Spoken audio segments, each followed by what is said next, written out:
Hey, what's up, guys and gals? Troy, TXRC Productions, 3DR Solo Owners Group, all that stuff. More importantly, DroneIon.com, the marketplace for sharing your drone footage and getting it sold to make a little bit of money. But what we're here today to talk about are some cameras. So, Mobius, been through a few of these. This one's actually technically bricked. Runcam HD S. Great cam. Both Runcam models are, as far as the first generation, are awesome cameras. The S model contains a GoPro style lens that's basically the same aperture as a GoPro. So it's a really, really great cam for a really great price. These things take a beating. The Mobius, on the other hand, I killed a couple Mobiuses, just light crashes. I mean, this one is brand new looking, feeling. It only got one crash and it died. Runcams take a beating. Foxier Legend 1. Now, this camera appears to be much larger when you look at the pictures compared to maybe a Runcam S or a Runcam HDS. It's actually not much bigger when you consider that the lens is fully enclosed. It is definitely slightly bigger, but as far as width and overall thickness, it's actually not. This is an awesome camera. 60 frames per second, 1080. I don't even know the whole stats, but this thing out the box, you can go look on my channel and see what it's been performing as far as on my FPV quads.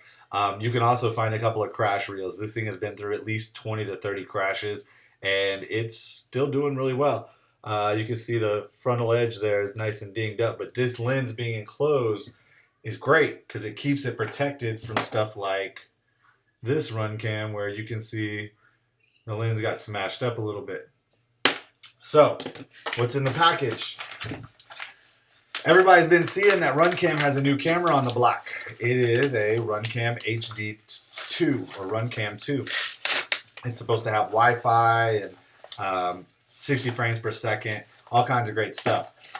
I happen to be able to find a review unit or sample unit from Runcam in my mailbox.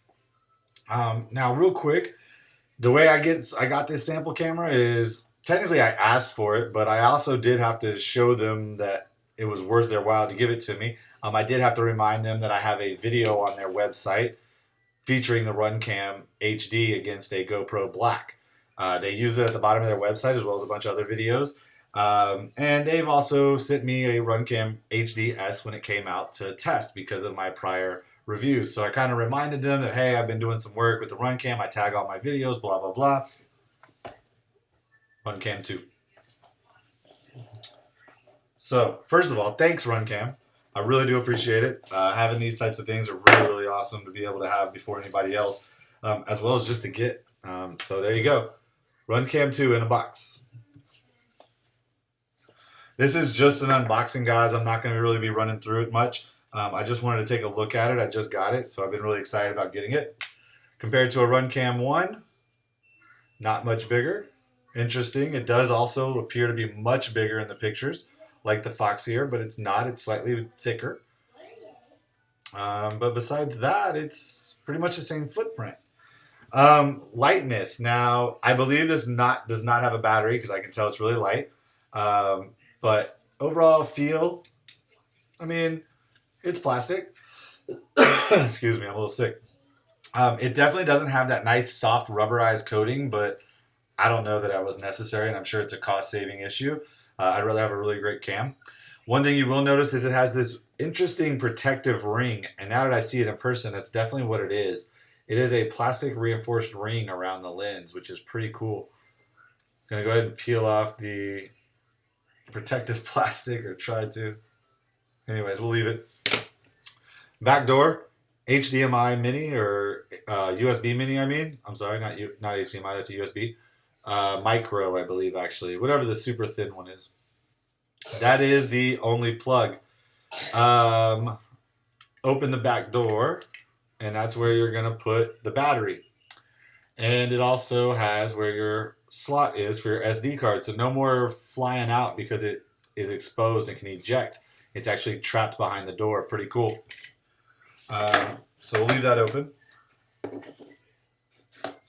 just like all the Runcam stuff, man, I expect this to be kind of packed full of cables. I mean, they always give you some really nice cables and some nice packaging, which is another plus.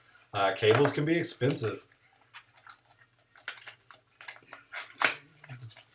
So this looks like to be the accessory package box. All right.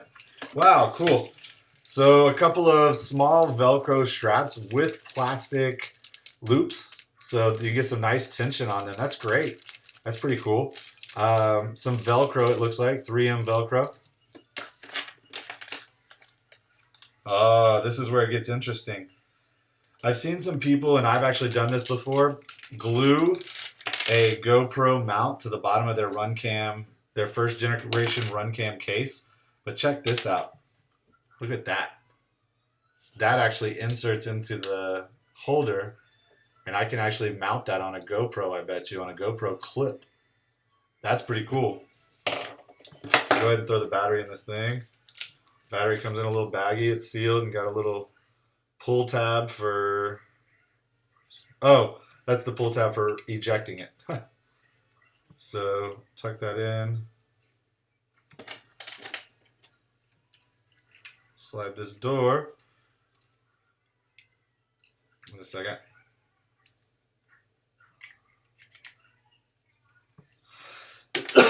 Sorry, excuse me again.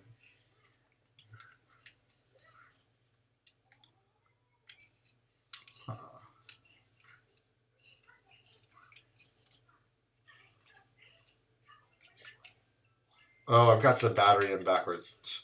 There we go.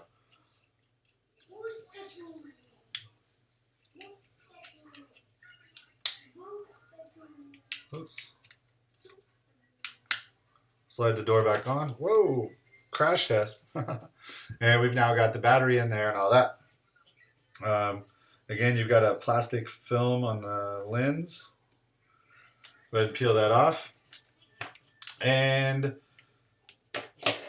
now I can slide it into its little case that it clips into, and I can mount it on a GoPro mount, head mount, any kind of GoPro mount.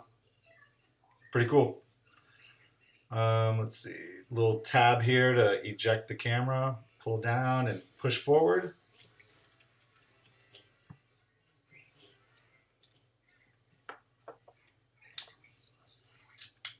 Like all these cases, which is really good, it really sticks in there. It also has a tripod insert, so you can insert it for the tripod mount, just like that. Now I can mount it on a tripod. Cable pack. It has the USB micro to servo and power, basically, or VTX and power. So you could theoretically run this to your VTX and run a real-time feed. They do say at 720 that I believe it's only got like 50 milliseconds of latency, so maybe you could run it as an FPV camera. I might try it just to go ahead and really test it out. But typically, you're not going to run an HD camera. You're running an HD camera to get high-quality video, and if you try to transmit that, the latency just isn't going to be there. And then it also comes with a great, it looks like a really good quality USB to micro USB. And then you have a video, interesting, this is to adapt here. So if I wanted to plug this thing into, say, some sort of monitor or some kind of external auxiliary unit, there we go. We could actually do it that way. That's actually pretty cool. It's a pretty useful thing. So they're trying to think of anything you could use the camera for. So good job, Runcam.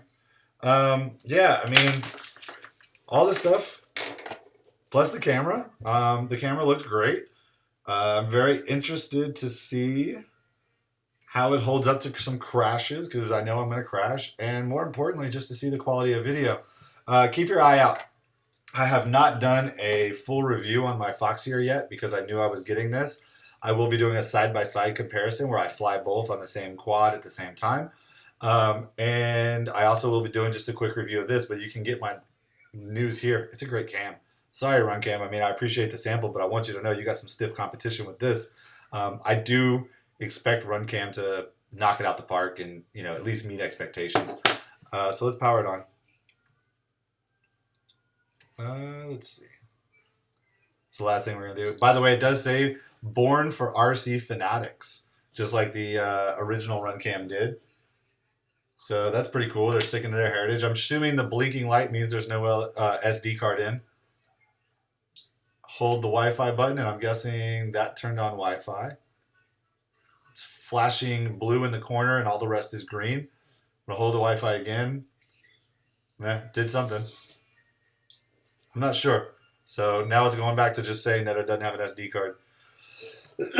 Sorry, man. We'll take a look at the instructions, which are included. One of the things that Runcam definitely does is include some decent instructions. There's some really good instructions. So we'll go through it. We'll put it through its paces and see where we go. Thanks again, Runcam, and you guys look out. These things are actually hitting the market right now for pre-order, I believe. And there's some decent deals going on where you can get $10 off. I even have a $10 off coupon. So somebody let me know and I'll try to shoot it to them. Y'all have a great night, man. Thanks for following. ATXRC Productions out. Peace.